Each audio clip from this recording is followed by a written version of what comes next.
நண்பர்கள் அனைவருக்கும் வணக்கம். நான் புதுசா ஆட்டக்காரன் ஒரு யூடியூப் சேனல் ஆரம்பிச்சுட்டேன். இது என்டர்டைன்மெண்ட் அண்ட் கேம்ஸ்க்கான ஒரு சேனல்.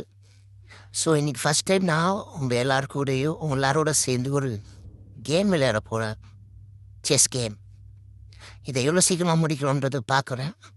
4 ஸ்டெப்பில் முடிக்கிற மாதிரி தான் நான் நினச்சேன். ஆனால் அது அப்படி இருக்காதுன்றது தெரிஞ்சு போச்சு. அவன் குதிரை வச்ச மூடி. பட் இருந்தாலும் அது வேற சில வழிகள் மூலியமாகவும் அதை நம்ம ஜெயிக்க முடியும். அந்த வழிகளை நான் உபயோகப்படுத்தி பார்க்குறேன். இந்த குதிரையை எடுத்துகிட்டு போய் அந்த பிஷப்புக்கு பதிலாக அவனோட குதிரை பின்னாடி இருக்கிற சோல்ஜருக்கு சப்போர்ட்டாக வச்சுட்டு நான் என் ராணியால் அந்த சோல்ஜர் அடித்தானா ஆட்டம் முடிஞ்சிடும். ஆனால் அதுக்கு தடையாக இருக்கிறது அவனோட குதிரை தான். அந்த குதிரையும் நான் அடித்தாச்சு. இப்போ அவன் குதிரை வச்சு இந்த குதிரையை என்னை அடிக்கிட்டான். ஓகே, இப்போ அந்த குதிரையை நான் நவுத்தணும், அதான் எனக்கு தேவை. ஸோ அதனால் என்னோடய மந்திரி வச்சு நான் அடிக்கலான்னு பார்க்குறேன். இப்போ அதை வச்சு அடித்தா எனக்கு கொஞ்சம் சான்ஸ் கிடைக்கும்னு நினைக்கிறேன்.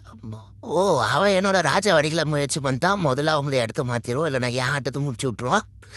ஓ, அவனே குதிரையை எடுத்துட்டான். ஆட்டம் சீக்கிரமாக முடிஞ்சிச்சு. அவ்வளோதான், சிம்பிள். இவ்வளோ ஈஸியாக முடியும் நான் நினச்சே பார்க்கல. ரொம்ப ரொம்ப நல்லா இருந்துச்சு. ஃபஸ்ட் டைம் தோற்றுருவோம் பல்பாயிடுவோம்னு நினச்சேன். பட் பரவாயில்ல, காப்பாற்றிட்டாங்க. ஓகே, ரொம்ப தேங்க்ஸ். இதே மாதிரி நான் நிறையா வீடியோஸ் நான் போடுவேன். நன்றி.